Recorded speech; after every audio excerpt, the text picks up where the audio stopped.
Anda mungkin mikir udah tahu ya, apa itu sabar. Tapi, pernah kepikiran nggak jangan-jangan definisi yang selama ini kita pegang itu sebenarnya keliru? Yuk, kita bongkar bareng-bareng konsep sabar dan temukan makna yang jauh, jauh lebih dalam. Nah, ini kan definisi yang paling sering kita dengar. Seolah-olah sabar itu pasif. Ya cuma nahan diri, sambil berharap badai bakal lewat dan pertolongan datang dengan sendirinya. Tapi, apa benar sesederhana itu? Pertanyaan ini nih, ini kunci dari semua pembahasan kita kali ini.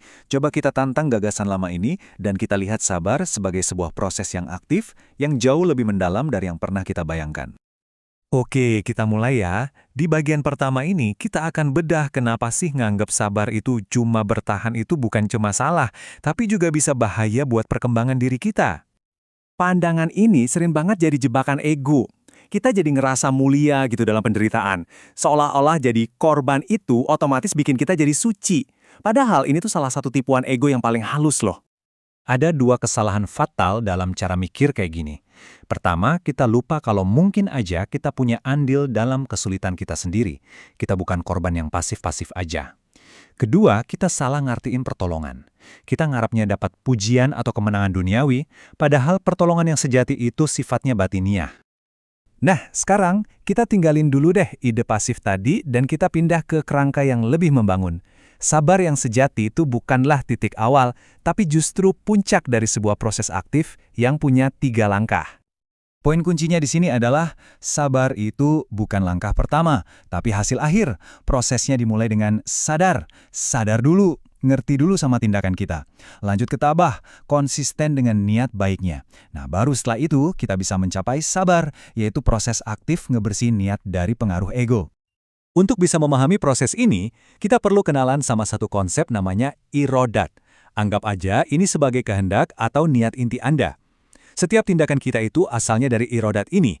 Inilah bahan baku yang akan kita murnikan. Saya tahu konsep ini mungkin kedengarannya agak abstrak ya. Biar lebih gampang dipahami, gimana kalau kita pakai sebuah metafora yang sederhana tapi ngena banget. Celengan kehidupan. Coba dibayangin, setiap niat besar dalam hidup Anda, entah itu jadi ahli di bidang tertentu atau sesimpel jadi orang yang lebih baik, itu tuh ibarat sebuah celengan yang terpisah. Setiap kali Anda berusaha mewujudkan niat itu, Anda seolah-olah lagi masukin koin ke dalam celengan. Tapi ada masalahnya nih, koin-koin ini awalnya nggak murni. Mereka masih dilapisin kotoran berupa ego, keinginan untuk dipuji, dan kesombongan. Nah, terus gimana dong cara bersihin koin-koin ini? Jawabannya ada pada setiap ujian kehidupan. Setiap kesulitan, tantangan, bahkan kesenangan yang kita alami, itu sebenarnya adalah proses mengosok koin-koin di celengan kita. Tiap peristiwa adalah kesempatan untuk memurnikan niat kita, baik niat dari masa lalu maupun niat kita saat ini. Oke, sekarang kita tambahin satu lapisan lagi ya di metafora ini. Bayangin aja ada 2 mata uang atau sistem nilai yang berlaku barengan dalam hidup kita. Di satu sisi ada rupiah, ini nilai kita di mata manusia, status, pujian, jabatan. Di sisi lain ada dolar, ini nilai spiritual kita di hadapan Tuhan, yang diukurnya cuma dari kemurnian niat. Sangat mungkin seseorang punya banyak rupiah, tapi nilai dolarnya 0 besar. Dan ini angka kuncinya, sebuah niat dalam celengan kita harus mencapai kemurnian minimal 75% agar bisa dikonversi dari rupiah menjadi dolar spiritual. Di bawah angka itu, semua usaha kita secara spiritual ya, belum dianggap bernilai. Lalu apa artinya semua ini dalam kehidupan nyata? Wow, konsekuensinya gede banget.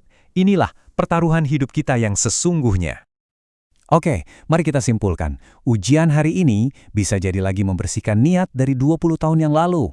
Niat kita hari ini menentukan ujian di masa depan. Kualitas alias koin yang bersih itu jauh lebih penting dari kuantitas atau celengan yang penuh.